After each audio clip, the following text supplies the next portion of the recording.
Bonjour et bienvenue à la Fabrique Imaginaire. Ce soir, nous allons jouer à Murderous Ghost, un jeu écrit par Vincent Baker et traduit par la boîte à eux sous le nom de Poltergeist, malheureusement introuvable à l'heure actuelle. C'est un jeu de livret, un livret pour MC, un livret pour joueurs, et on va avoir des instructions dans les deux. C'est considéré comme un PBTA par ses auteurs. Ça a des principes, il y a des résultats, il y a 3 niveaux de résultats. Il y a des instructions qui décrivent ce qui va se passer dans la fiction, qui relancent la fiction. Donc là, on y joue dans le cadre de la Jam Halloween 2020, lancée sur la Fabrique Imaginaire. L'idée, c'est que le jeu d'origine propose un contexte très sommaire, une usine désaffectée.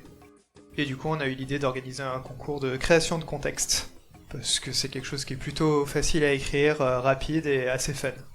Et puis en plus, on peut le playtester rapidement. Et ce soir, nous allons jouer donc 2 parties. Une première partie où je vais faire MC sur un contexte que j'ai écrit qui s'appelle l'Hôtel des Soupirs. Et ensuite, nous ferons une partie avec JB en MC sur une de ses créations qui s'appelle Derrière les yeux. Donc le principe du jeu, ça va être, on va avoir un explorateur qui va se déplacer en fait dans ce cadre-là, fait de l'exploration urbaine et qui se retrouve dans un lieu abandonné, un lieu dans lequel il va a priori rencontrer des fantômes ou poltergeists. Et on va suivre son exploration, sachant qu'il y a de très fortes chances pour qu'il ne survive pas à cette exploration. Le jeu va fonctionner avec un jeu de cartes qui va permettre de mesurer 2 choses. À l'explorateur de tester un peu ce qui se passe. C'est un peu un principe de blackjack, où il va tirer à chaque fois qu'il y a un test une carte. Et en gros, son objectif, c'est de faire en sorte de se retrouver entre 13 et 20 en termes de score. Sachant qu'entre 6 et 12, c'est pas trop mal. Et que entre 1 et 5, et à partir de 21, c'est un échec et ça peut être très souvent fatal en fait cette situation-là. Et pour compter les cartes, c'est pas très compliqué, c'est la valeur des cartes entre 2 et 10. Les As valent 1 et les figures valent 11. Et l'autre chose que les cartes vont mesurer, c'est également la progression de l'explorateur. Donc à chaque fois qu'il va changer de pièce, le MC va tirer une carte face cachée pour les 3 premières, et à partir de la 4e, il va retourner les cartes. Et là, on va compter les couleurs en fait. Et en gros, pour s'enfuir, il faut qu'il ait les 4 couleurs dans ces cartes-là. Et ensuite, le jeu fonctionne sous la forme d'instructions numérotées qui vont donner des informations sur quoi faire pour la suite de l'histoire et qu'on va suivre en fonction de choix, également en fonction des tests qu'on va réaliser. Est-ce que c'est clair pour toi, JB? Ça a l'air clair, ouais. Ouais. Est-ce qu'il y a des lignes ou voiles que tu souhaites mettre en place pour cette partie? Bon, écoute, le classique violence sexuelle, et puis sinon, rien de particulier. Ok. Eh bien, ce que je te propose, c'est que je vais peut-être lire le contexte de l'Hôtel des Soupirs, histoire de se mettre dans l'ambiance. Et puis après, je te laisserai lire ton introduction. Oui, c'est bon, je l'ai. Ok, super. Alors, c'est parti. L'Hôtel des Soupirs. L'Hôtel des Soupirs a été au cœur de la vie mondaine de la capitale au siècle passé. Les plus grandes stars de la culture, des médias et de la politique ont foulé ses moquettes carmin, ornées de motifs d'or, parcouru ses couloirs tortueux semblant sans fin, ses enfilades de salles de concerts et de bals, ses multiples restaurants et bars occupant plusieurs niveaux, jusque dans ses backrooms enfumés abritant orgies et dépravations carnassières. Tout ici était fait pour le plaisir des clients, qui avaient l'assurance de toujours trouver une réponse positive et enthousiaste lorsqu'il s'agissait d'assouvir leurs vices. Le lieu était tenu par un personnel tout aussi dévoué que silencieux, incarnation mortelle de la maxime « le client est roi ». D'aucuns disent qu'ils étaient choyés et grassement payés pour ne jamais dire non. D'autres qu'ils étaient tenus en laisse par la main de fer de la direction, capable d'écraser toute tentative de rébellion avec une brutalité sans borne. L'histoire n'a pas retenu si l'hôtel tire son nom des soupirs de ses clients, ou de ceux de son personnel, ou du curieux mélange des deux entre plaisir et agonie. Bien entendu, lorsqu'argent et pouvoir convergent en un lieu, il attire la convoitise et la jalousie. Ces informations n'ont pas émergé dans la presse, mais l'hôtel a été un lieu de confrontation entre différentes factions, toutes bien décidées à en prendre les rênes. Pour y parvenir, elles usèrent de stratagèmes, de séduction, d'intimidation, de corruption, d'assassinat, d'empoisonnement. Chaque tentative entraînait des représailles, le personnel n'hésitant pas à séquestrer dans les chambres les semeurs de troubles pour des séances dont on ne revenait pas, et les soupirs de grandir encore. Progressivement, L'atmosphère pesante de ces luttes finit par effrayer la cliente fortunée, qui trouva d'autres lieux où poursuivre leur jeu. On dit qu'ils n'égalèrent jamais ceux de l'hôtel. Pour autant, personne n'osa y remettre les pieds depuis sa fermeture, il y a quelques décennies de ça, jusqu'à ce soir. Alors je vais te demander d'aller au début. Ah non, d'abord il faut que je tire une carte. Je tire une carte que je vais placer devant moi, face cachée, qui indique le début de ton exploration, et je te laisse lire ton début. Dites au MC que vous êtes un explorateur, que vous avez réussi à trouver un passage souterrain qui vous a mené au sous-sol de l'hôtel, aux portes et fenêtres aujourd'hui murées. Dites-lui que vous avez grimpé les niveaux délabrés, que vous avez évité de justesse de vous empaler dans une structure métallique lorsque le plancher a cédé sous vos pas et que vous êtes tombé d'un étage. Plus de peur que de mal, mais dites au MC que vous n'êtes pas trop sûr d'où vous vous trouvez. Dites-lui d'aller au 1. Tu ouvres les yeux, en fait, après ta chute. Tu réalises que tu es sur le sol d'une pièce, a priori une chambre de l'hôtel.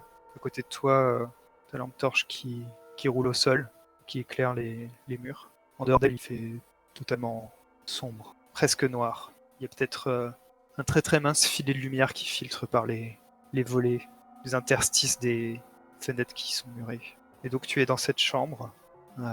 C'est une assez grande chambre, sans doute une suite de l'hôtel. Tu as récupéré ta lampe torche. Tu es couvert de débris. Tiens d'ailleurs, comment tu t'appelles et à quoi tu ressembles? Je m'appelle Max. Je suis un petit garçon de la balle. Je traîne dans le quartier et j'ai réussi à emprunter une lampe torche à un de mes camarades en échange de nombreux services pendant de longues semaines, mais j'ai réussi à obtenir cette lampe torche pour explorer cet hôtel curieux. Personne n'a voulu venir avec moi ce soir, mais après tout, ce n'est jamais qu'un hôtel. Et donc je suis tout crasseux, je suis un peu défroqué. Et j'imagine que j'ai une petite casquette à la Gavroche. Enfin, elle a dû tomber sur le sol depuis, mais en tout cas, c'est ce avec quoi je suis venu. Et tu es couvert des débris du plancher que tu as traversé. Poussière, écharde de bois. C'est un sacré trou au-dessus de toi en fait. Tu as eu de la chance, tu as atterri sur un canapé. Un vieux canapé qui a soulevé un nuage de poussière qui commence à peine à redescendre au sol. Je pense que j'ai un ressort qui me rentre dans le dos derrière et je me redresse en me massant un petit peu l'arrière du dos. Et je pense que ma belle chemise, ma seule chemise, est bien abîmée due à cette chute. Et donc face à toi, il y a une table. Et quand tu passes la lampe sur cette table, tu remarques qu'il y a des choses qui sont posées à plat, qui brillent un peu avec la lumière, qui font comme des reflets. Je vais peut-être passer un petit coup de lampe torche tout autour de moi. Pas déjà si je suis seul, si je dérange pas un squatteur ou s'il n'y a pas des rats qui traînent peut-être. C'est mettre le silence tout autour de toi. Craquement du plancher sous tes pas. Visiblement, il est bien attaqué quand même, cet immeuble. Je vais m'intéresser à ces objets qui brillent dans ce cas. Sur la table, disposée un peu de manière éparse, jetée comme ça et recouverte de poussière, tu vois des photographies, plein de Polaroids qui sont jetés là. Et j'imagine que tu t'en saisis. Mhm. Je les regarde attentivement. Est-ce que ces gens ont l'air riches? Tout à fait. Elles datent un peu maintenant, elles sont un petit peu passées, mais ce sont des photographies essentiellement des clients de l'hôtel. Des photographies de soirée. Ils ont l'air de bien s'amuser, de bien faire la fête. Encore du bourgeois. Je regarde derrière d'un air dédaigneux. S'il n'y a pas de choses inscrites, je pense que je vais les laisser tomber nonchalamment sur le sol. Quand tu les inspectes, tu remarques une chose, c'est que essentiellement on a des clients, mais parfois dans un coin ou participant à certains jeux, il y a des membres du personnel. On les reconnaît facilement, ils ont leur livret bordeaux et or. Et quelque chose qui semble évident, c'est que alors que les clients sont tous sourires, eux, ils ont les visages fermés, le regard éteint. Et tu remarques un homme sur une des photos. Un homme qui est très grand, très large en costume beige. Bizarrement, je sais pas si c'est le vernis le vernis de la photo, mais en tout cas quand ta lampe torche s'arrête sur son visage, tu remarques que ses yeux ont l'air de briller et tu as vraiment l'impression qu'il te regarde. Euh, J'ai une question, qu'est-ce que tu viens chercher à l'hôtel des Soupirs? Je pense que c'est la curiosité qui m'y a amené, ce grand bâtiment lugubre qui a toujours été comme ça depuis que j'ai kiné, ce qui n'est pas une très longue durée. Euh, peut-être, peut-être y a-t-il des trésors cachés, des choses oubliées que quelqu'un aurait laissé derrière et qui mériteraient d'être récupérées. Peut-être aussi que, en revenant, peut-être que j'aurai un peu plus de prestance. Peut-être que mes amis me considéreront un peu plus. Je vois. Je suis venu chercher l'aventure et le courage. Et ils sont tous restés derrière. Curieusement, oui. Il semblerait que celui qui en a le moins, finalement, en a peut-être un peu plus que les autres. Ah, finalement. Ton statut risque de changer. Enfin, Peut-être. si tu ressors Ouais. de là, évidemment.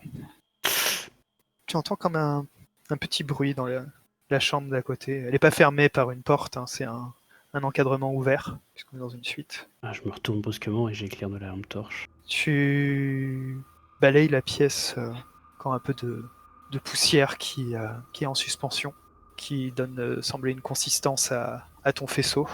Et celui-ci se braque sur ce qui semble dépasser. Tu vois le pied d'un lit, en fait, sur le côté. Un lit qui a l'air d'être en soie. Je suis ici pour explorer, je pense que je vais aller tenter vers la première pièce. Il n'y a pas de porte, c'est une invitation. Tout à fait.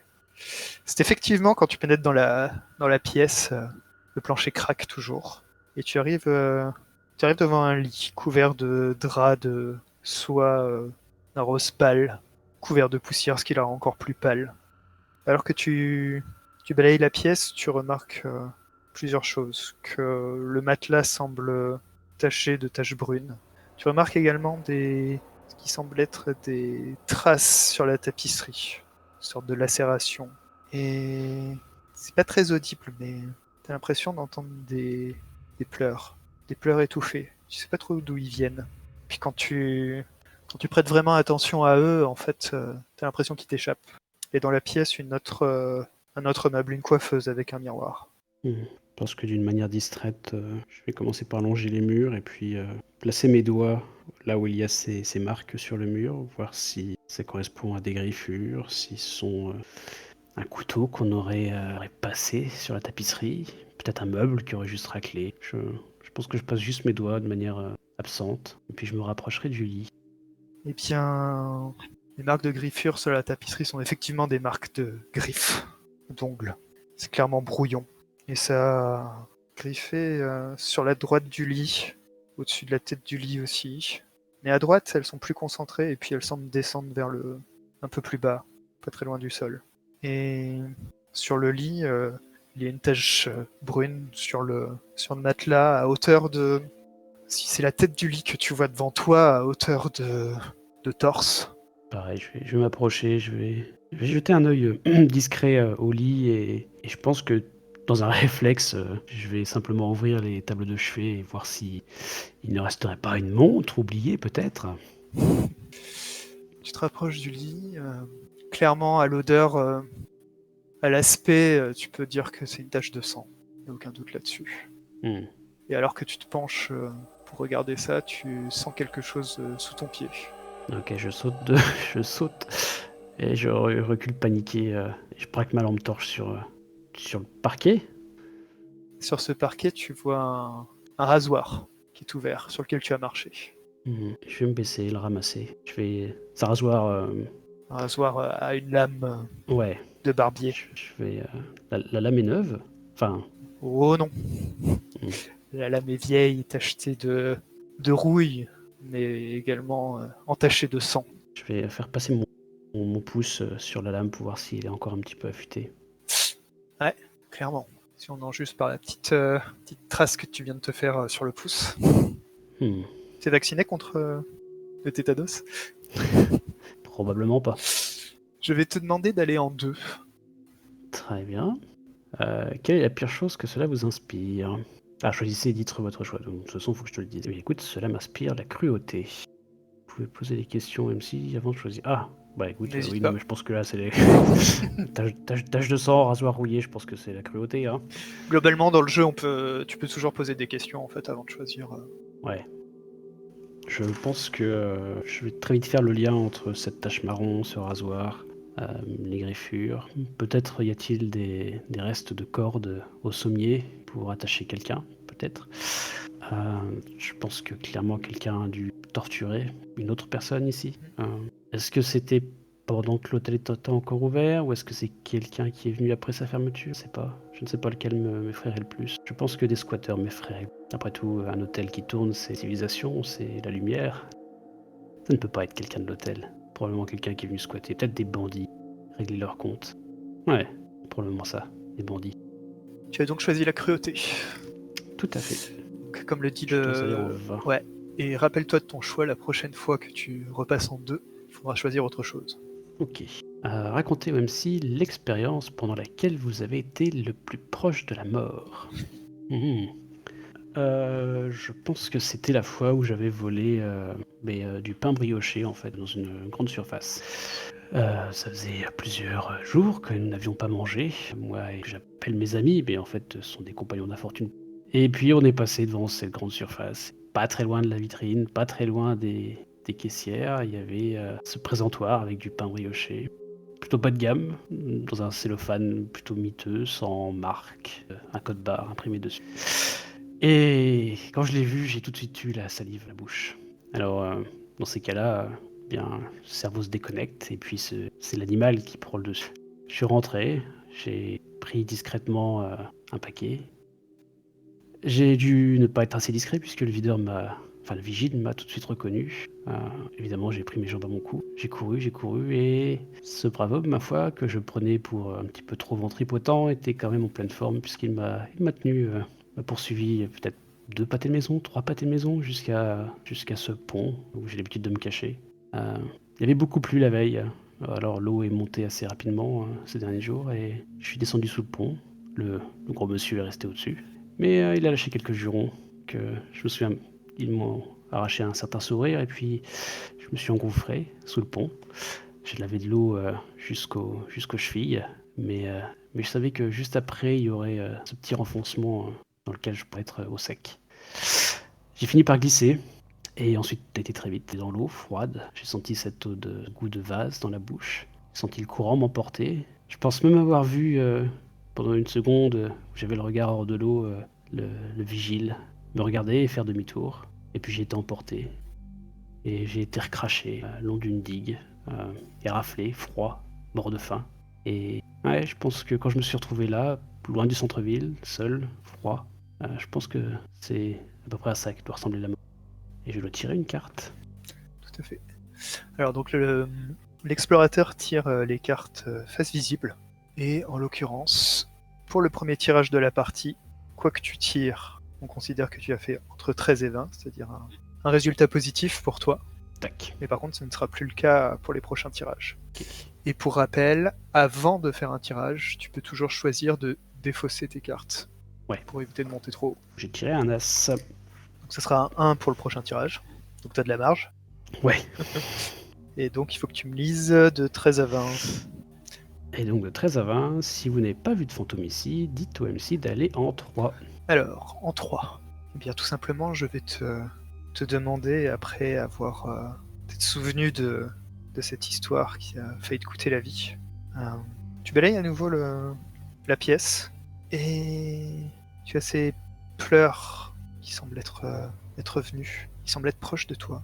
Et alors que tu fais le tour à leur recherche, ton faisceau de lampe passe dans le miroir de la commode et t'as l'impression d'avoir vu une silhouette, quelque chose. C'était rapide, c'était pendant le passage de ta lampe torche. Je repasse vite fait ma lampe torche dans le coin pour voir si c'était pas un effet d'optique. Tu vois quelque chose et je pense que tu te rapproches du miroir. Et alors que tu te rapproches de celui-ci, tu te rends compte que tu as une autre vision de la scène dans laquelle tu es. Sur le lit, tu vois un homme allongé. Et tu vois également à côté du lit, assise à même le sol, une femme qui a l'air d'être en tenue de femme de ménage un peu sexy, une tenue de soubrette, qui est assise à côté du lit contre le mur et tu te rends compte que c'est d'elle que viennent les pleurs et qu'elle dit pardon. Tout ça bien sûr c'est dans le reflet du miroir. Je pense que je commence un petit peu à avoir peur. Je Je vais faire plusieurs allers-retours entre le lit, le miroir, le lit et le miroir, et quand je vais comprendre que ce que je vois dans le miroir n'est que dans le miroir... Ah non, ce n'est pas ce que j'ai dit. Ah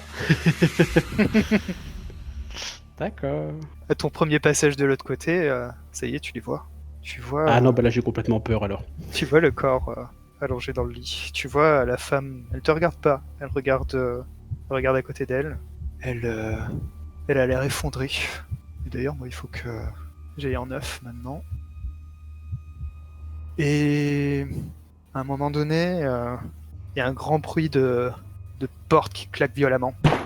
Et ça fait pousser un cri à la personne qui est qui est au sol, à la femme. Et puis elle se tait. Tu réalises que le rasoir que tu tenais dans la main ne se trouve plus dans ta main, il se retrouve dans sa main. On va savoir ce que va faire le fantôme. Et pour ça, j'ai besoin que tu pioches une carte. C'est un 7 de K. Ce qui nous amène à un 8. Tout à fait, ouais, oui. De 6 à 12. Le fantôme remarque immédiatement l'explorateur et s'approche de lui. Rendez-vous en 17. Ah oui, chiffre impair, c'est toi. Ouais, tout à fait. Tu vois cette jeune femme, clairement tu distingues que tu vois le mur derrière elle en fait. Tu distingues qu'elle est pratiquement transparente. Tu distingues aussi très clairement que le rasoir, lui, n'est pas du tout transparent. Je vais te demander de te rendre en 10. Demandez au M6 ce que le fantôme est capable de vous faire. Qu'est-elle capable de me faire? Compte tenu de ce qu'elle tient dans les mains, compte tenu du corps qui est maintenant sur le lit, en passant la lampe torche dessus, tu vois que clairement il a eu la gorge tranchée et il s'est vidé de son sang sur ce lit. Tu penses qu'elle est très clairement capable de te tuer. Très bien. Tirez une carte. Ah, Je pense que je peux le... ouais. Pardon. À 8, c'était pas. Ouais, tu vas sans doute pas défausser maintenant. Ouais, je pense que je peux le tenter. 12 du fait. Alors, de 6 à 12, choisissez 2 éléments dans la liste. Non, c'est les... Ah ouais. Quand je vois cette femme approcher de moi, ce spectre de femme, je vois plus ce rasoir. D'ailleurs, est-ce qu'il est encore rouillé? Non, il a du sang frais. Oui. Oui, oui, oui. Donc oui, alors ça, je vais reculer lentement. Je pense que je vais taper dans la commode qui est juste derrière moi. J'ai probablement manqué de trébucher sur le petit banc qui est juste devant et ma gorge va se nouer. Je vais avoir ma vision qui se trouble et je vais avoir du mal à respirer puisque je serai en train de sangloter. D'accord. Puis au MC de continuer en se référant à ses instructions. Alors que tu te mets à reculer en sanglotant, le mouvement que tu fais en arrière finit par toucher la commode et à faire un bruit. Et quand ce bruit se fait, le fantôme lève les yeux vers toi. Pour le moment, elle reste assise, indécise. Pardon, je voulais pas déranger. Je cherche la sortie, madame. Tu t'adresses à elle. Je vais essayer. Je vais essayer de faire ça en essayant toujours de reculer et peut-être de tâtonner pour essayer de retrouver l'encadrement par lequel je suis. D'accord. Je pense que tu vas te rendre en 36. Tirer une carte, ah oui, d'accord. 12, oui, on va le tenter. Ce qui nous fait 16. Le fantôme m'étudie. Dites-lui d'aller en 27. Ok. Elle te regarde un instant commencer à t'éloigner. Et puis, elle se redresse. Elle grimpe sur le lit. Elle semble avoir complètement oublié l'homme qui est mort là. Elle passe au-dessus comme s'il n'était pas là. Elle a toujours son rasoir bien scintillant dans la main. Elle te braque directement dans les yeux. Tu l'entends dire ne doivent pas savoir. Ne doivent pas savoir. Je vais te demander de te rendre en 6. Dites au MC quelque chose que vous auriez aimé faire avant de mourir. Ah. J'aurais aimé avoir une jolie maison, un joli jardin, une jolie famille. Faire un repas de famille, avoir une chambre comme celle-ci. Bon, sans le fantôme et le cadavre, hein, et le rasoir. Mais peut-être changer la tapisserie aussi. Mais à part ça, quelque chose dans ce goût-là, quelque chose de cosy, quelque chose d'accueillant. Pas un carton humide sous un pont. Ça, je pense que ça m'aurait botté. Puis, dans la situation actuelle, que voudriez-vous surtout ne pas faire? Choisissez. Tu peux me poser des questions avant. Ah oui. Elle a l'air de m'avoir oublié ça, en tout cas elle est repartie dans son... Ah non, là elle est clairement en train de te regarder droit dans les yeux.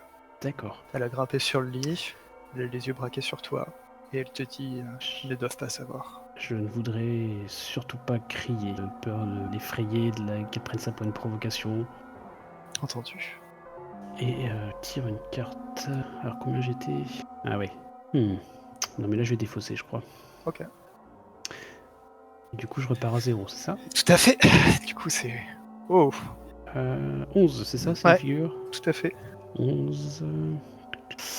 de 6 à 12, donc vous ne faites pas ce que vous aviez peur de faire. Ah, à la place, choisissez ce que vous faites ci-dessous et dites-le au même. Je peux m'éloigner en silence, bredouiller ou gémir, prier, une autre option de la liste précédente.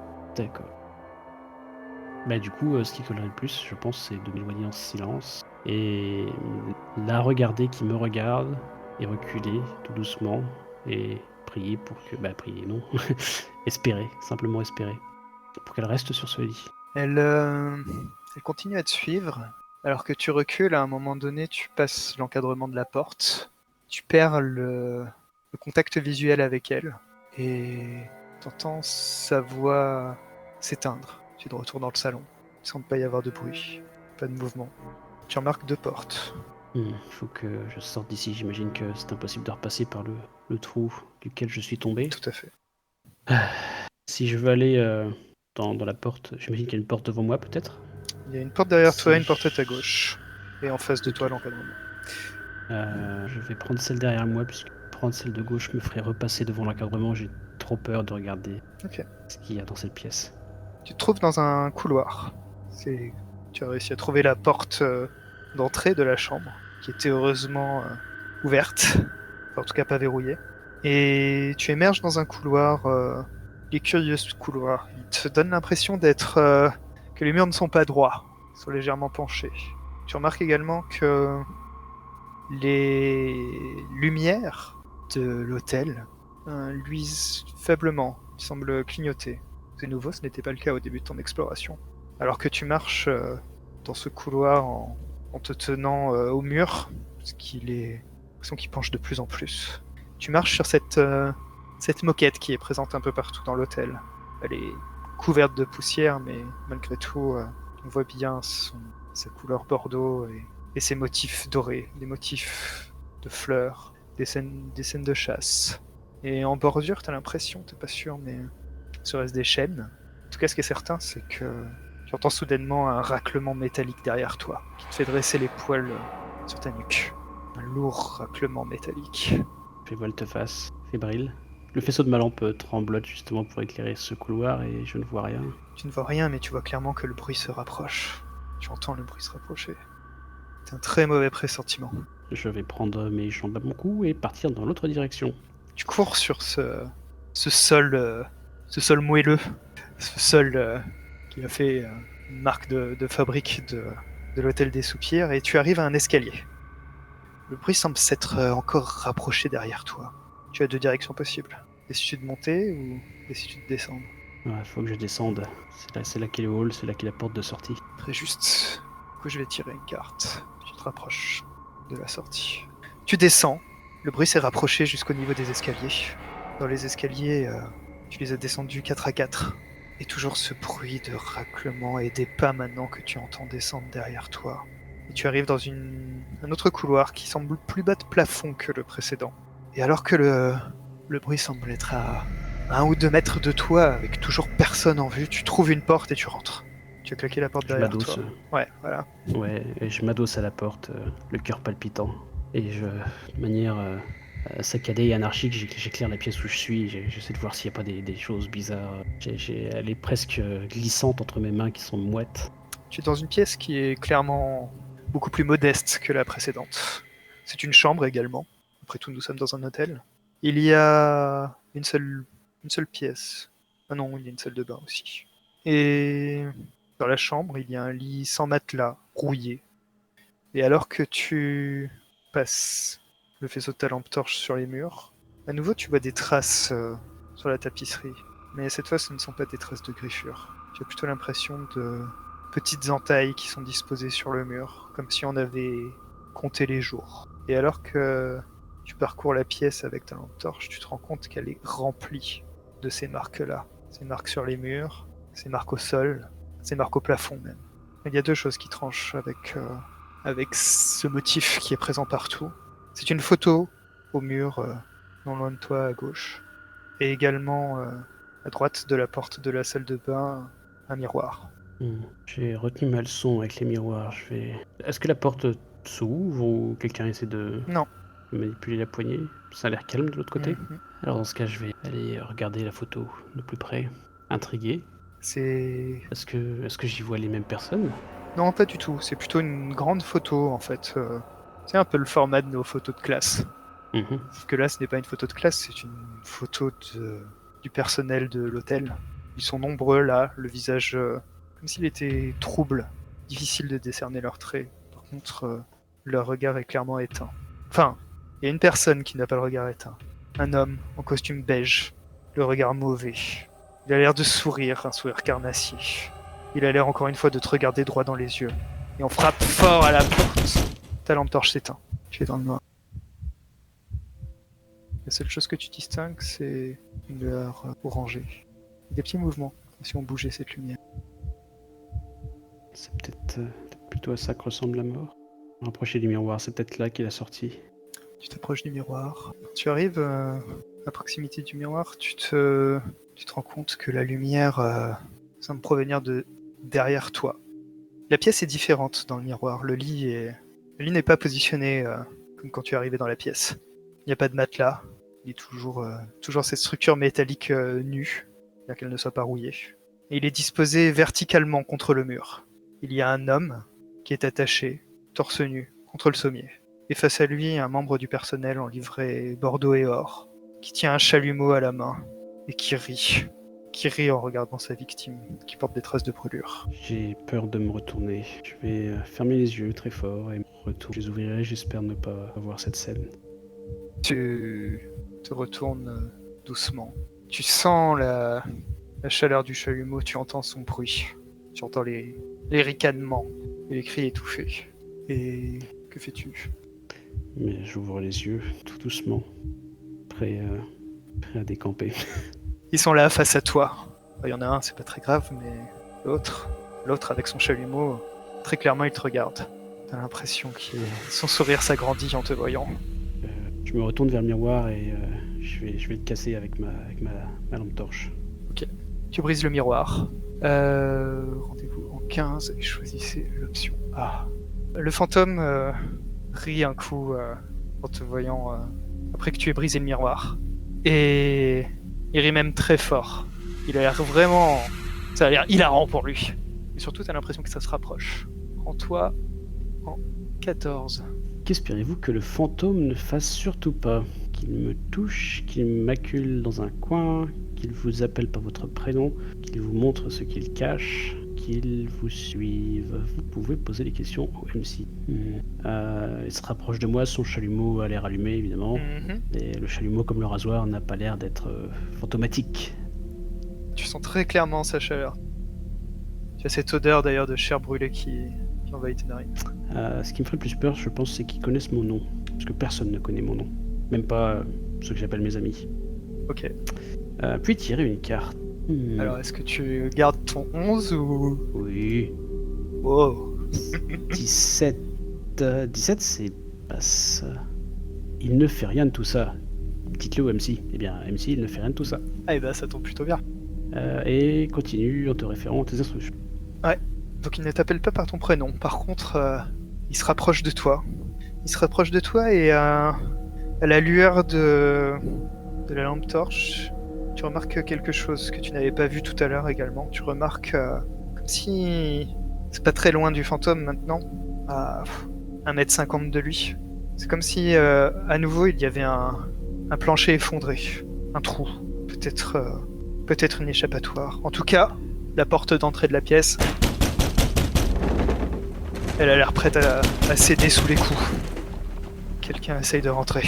Je vais courir vers ce trou et m'y laisser tomber le plus mollement possible pour essayer de rien me casser en bas.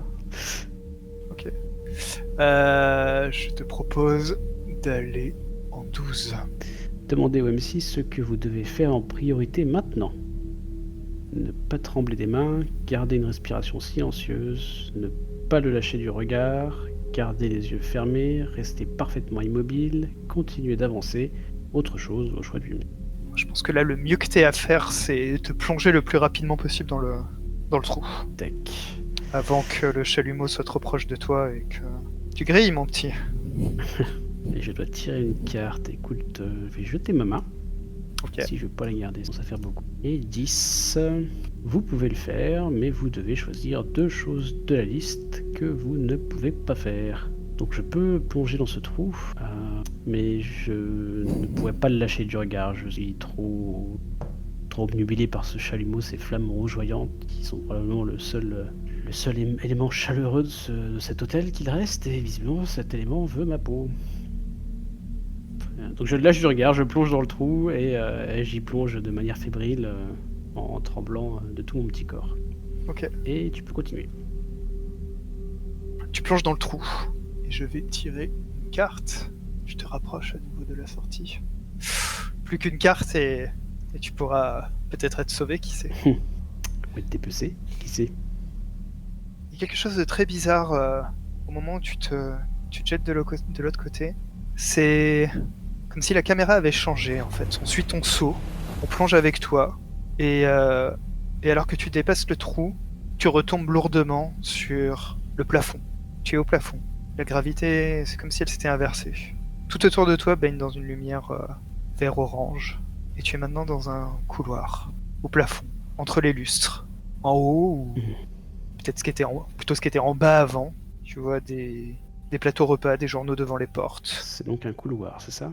Un couloir, et tu te tiens debout à l'envers au plafond. Ok. Je regarde derrière moi, devant moi. Est-ce que un des 2 côtés me semble...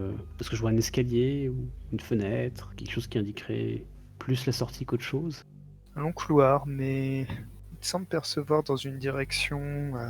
ouais, c'est très léger, mais si, il est à nouveau là, le raclement métallique. Eh bien, je pars dans l'autre direction du coup. Ok. En évitant les lustres. C'est étonnant, c'est pas un genre de déplacement dont on a l'habitude. Et ces lustres brillent. Heureusement qu'ils sont là d'ailleurs, puisque ta lampe torche ne fonctionne plus. Ouais. Tu l'as laissé derrière toi ou tu l'as gardé avec toi? Je pense que je suis crispé là. À mon avis, elle ne quittera ma main que lorsque mon corps sera froid. Et donc tu avances entre les lustres qui brillent d'une lumière palote. En bas, un enchaînement de portes avec des plateaux repas, des chariots, avec des fleurs, des bouteilles de champagne, des journaux. Les fleurs ont l'air fanées ou... Pas du tout. Il y a toujours cette moquette qui est plus brillante qu'avant, comme s'il y avait beaucoup moins de poussière à cet étage-là. Mais surtout, ce qui attire ton regard, c'est que les motifs de chasse qui étaient sur la moquette se sont mués de la chasse au cerf à la chasse à l'homme. Tu vois clairement des personnes qui en poursuivent d'autres, avec des arcs, des flèches, des lames. Et alors que tu avances, tu tournes à un angle, et tu entends que le raclement se rapproche progressivement de toi, si n'allait jamais assez vite, malgré que tu hâtes le pas. Et après cet angle, il y a comme une découpe sur un côté d'un des murs du couloir. En fait, le couloir devient comme un long balcon qui donne en fait sur une pièce en contrebas, qui est à l'envers évidemment. Et de cette pièce émane une musique. Et c'est une très grande pièce. Tu vois clairement que tu as vu sur une salle de bal. Il y a un orchestre qui joue. Et tu vois des couples qui dansent au plafond. En tout cas, le spectacle est assez hypnotisant. S'il y avait ce bruit derrière toi. Je vais essayer d'avancer. Bah du coup, oui, je peux rentrer dans cette grande salle. Oui, tu pourrais rentrer sur le plafond de la salle, effectivement. Mais c'est quand même... c'est pas au même niveau que toi. Je pense que si tu fais ça... Okay. je vais rester sur mon petit... Ouais, je pense qu'il faut que tu restes sur ton balcon. Et je vais crier de tous mes poumons, de toutes mes forces. Hey, par ici, regardez-moi! Ça fonctionne. Oh. Ils se tournent tous vers toi. Tous les regards se braquent sur toi. Ok. Je voulais peut-être pas autant, en fait. La musique s'arrête. Les regards sont brillants. Les visages fermés. Tu remarques que tu sembles voir à travers eux. Non, je ne voulais pas autant. Tu sens le raclement qui se rapproche à nouveau. plus forts, des pas lourds. Des pas qui te rappellent les pas du videur qui t'avait poursuivi un jour. Ça avait failli te coûter la vie. Et ben dans ce décor curieux, je pense que je vais continuer à courir le long de ce couloir et peut-être essayer d'atteindre une espèce d'alcôve que je vois sur le fond, sur la gauche, une petite alcôve qui sert peut-être à mettre un pot de fleurs d'habitude, mais peut-être que je pourrais m'y cacher. Tu cours effectivement en direction de cette alcôve et tu remarques au moment de t'y glisser qu'il y a une lucarne, une petite fenêtre dans laquelle tu peux peut-être te glisser. La sortie? Qui sait? En tout cas, les pas se rapprochent et Ouais. cette lucarne a l'air ouverte. Elle est décorée d'un motif avec un cerf. En tout cas, ce sera pas ici de manière. Je plonge dans la lucarne. Tu plonges dans la lucarne, tu passes de l'autre côté. La gravité semble retrouver son ordre normal. Tu tombes de cette fenêtre et tu atterris sur un canapé en cuir. Un vieux canapé en cuir poussiéreux. Un vieux Chesterfield. Tu es maintenant dans une grande pièce, une sorte de grand salon d'hôtel. Il y a d'autres canapés comme ça qui sont un peu partout. Tu sens très clairement une odeur de fumée froide. Il y a des tableaux de scènes de chasse sur les murs, des lampes de banquier qui luisent faiblement. Dans la pièce, tu trouves également un billard qui a l'air taché de traces difficiles à identifier, des taches de différentes couleurs. Il y a des meubles sur lesquels tu vois différents accessoires alors que tu progresses dans la pièce à la recherche d'une sortie. Des boîtes à cigares évidemment, un narguilé exotique, un tapis, une peau de tigre. Et également des choses plus douteuses. Une boîte ouverte avec une seringue, un garrot, une cuillère. Des petites boîtes miroirs avec des lames de rasoir et des tubes de poudre blanche. Et également, dans un coin, tous les accessoires de menottes, de cordes, de masques et de divers jouets pour adultes. Ok. Je pense qu'un enfant n'a probablement pas sa place ici. C'est exact. Quand je suis sur ce canapé, je respire un mélange de poussière, de tabac froid et de vieux cuir sec. Est-ce que j'entends quelque chose? Est-ce que j'entends du bal ou ces bruits de pas? T'entends très légèrement le bruit de la musique qui vient de la salle de bal. Mais elle a l'air beaucoup comme un écho en fait du passé. Et puis les notes ont l'air plus fausses. Je vais faire le tour de ce bureau, oui, c'est une grande pièce. Non, il y a plusieurs salons en fait. Ouais. C'est vraiment grand. Cette salle privée. Je vais marcher doucement, à pas feutrer entre les différents meubles. Je vais regarder doucement chaque objet. Je pense que tout l'attirail, ce qui est vice lié à l'alcool et à la drogue, je pense que je connais. Le reste, mais peut-être un peu plus étrange, mais j'imagine assez bien à quoi ils peuvent servir. Et je vais simplement voir si je porte. Est-ce qu'il y a d'autres photos peut-être sur les murs? Tu progresses dans la pièce et tu trouves une porte au fond, de l'autre côté par rapport à là où tu es entré. Et alors que tu t'y rends, tu marches sur plusieurs cordes épaisses qui sont posées à même le sol, qui semblent former un grand cercle au milieu de ce salon. Un cercle de... Si on avait fait un cercle avec 4-5 cordes de diamètre, au milieu de ce cercle, tu vois très clairement une scène de chasse sur le tapis, mais elle est tachée de giclées de sang. Et au milieu de ce motif, tu trouves une dent jaunie. Je vais la ramasser et l'examiner. Est-ce que ça a l'air d'être une vieille dent? Ça a l'air d'être une dent d'une personne qui a l'air d'être là depuis un certain temps. Ces cordes pourront sûrement me servir. Elles sont vraiment... C'est vraiment lourd en fait. Ça forme... En fait, ça te rappelle quelque chose que tu as vu un jour à la télé peut-être, où on t'en a parlé. Des rings qu'on peut former, des cercles de cordes pour y mettre des combattants. Ok, comprends que des gens ont dû visiblement souffrir ici. Beaucoup de gens. Je vais te demander de tirer une carte. 13. J'ai même pas réfléchi, j'ai tiré la carte directe. Avec un 10. J'ai de la chance, hein. Très bien. Tu peux aller en 3. Je vais en 3, pardon. Donc tu es au milieu de ce cercle. Tu remarques sur ta gauche, non loin de toi, il y a, il y a 2 canapés de part et d'autre d'une alcôve. Et au fond de cette alcôve, il y a un grand miroir drapé. Non. Et tu as un très mauvais pressentiment là-dessus. En revanche, alors que tu te dis sans doute que ce n'est pas la bonne solution et qu'il faut aller vers la porte, j'imagine. Ça a traversé mon esprit, ouais, je vais pas te le cacher. Est-ce que c'est ce que tu fais? En même temps, je pense que je suis au rez-de-chaussée. La sortie ne devrait pas être très loin derrière cette porte. Et C'est possible. qui est venu pour explorer, et, je veux dire, ça n'a pas été si dur de leur échapper jusqu'à maintenant. Je pense que je me tourne vers la porte, et puis après quelques secondes, je vais lâcher un grand soupir et me retourner, serrer les poings et me diriger d'un pas décidé vers ce miroir drapé.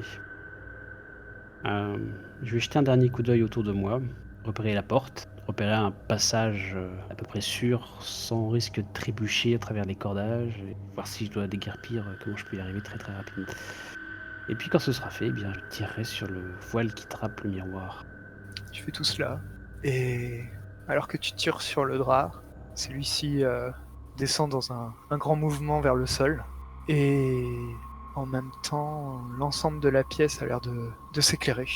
Tu es accueilli par énormément de bruits. Des bruits de gens qui parlent, des bruits de gens qui trinquent, des râles de plaisir, des cris.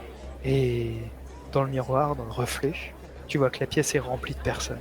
Des personnes qui fument, qui se droguent, qui se caressent, s'embrassent. Parfois sur les canapés, parfois même le sol. C'est un mélange de clients et de personnel de l'hôtel. Bon, ils ont l'air tous occupés. Quelqu'un est en train de se battre sur le ring. Il y avait quelqu'un en train de se battre sur le ring. Tu vois qu'on évacue une personne au visage fracassé. Tu vois une grosse silhouette large au centre du ring. Et tu vois un homme, un moustachu qui s'avance vers toi. Il a un cigare à la bouche. Il a les dents jaunes qui te semblent presque aiguisées, les doigts, des mains épaisses, très larges, auxquelles tu aurais beaucoup de mal à résister. Je vais te demander de tirer une carte et de choisir judicieusement si tu défausses ta main avant ou pas. 13. Oui, non, mais on va la mettre de côté celle-là. Hein. 8. De 6 à 12. Le fantôme remarque immédiatement l'explorateur et s'approche de lui. Rendez-vous en 17.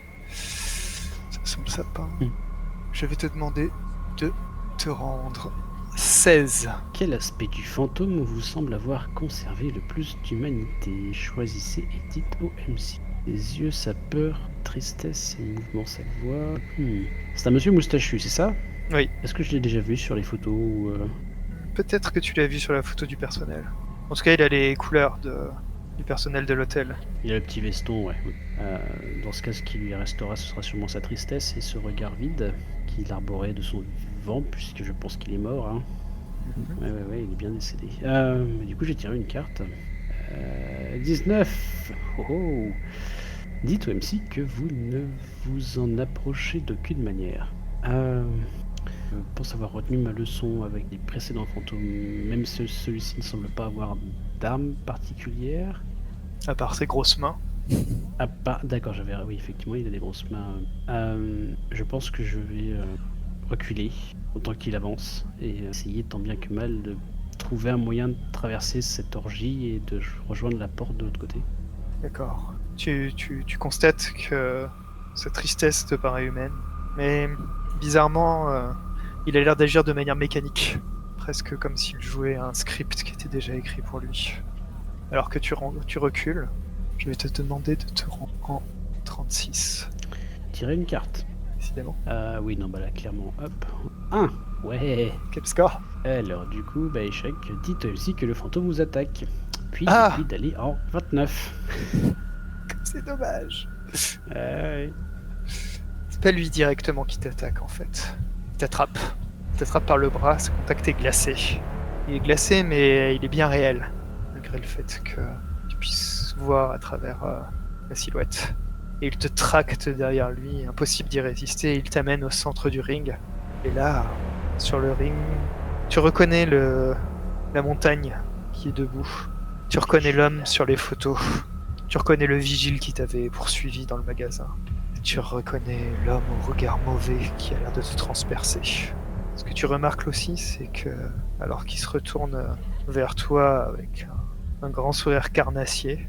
Tu remarques le raclement au sol, le raclement que tu as entendu dans les couloirs, et ce raclement provient des deux battoirs de métal qui lui servent de main et qui traînent au sol.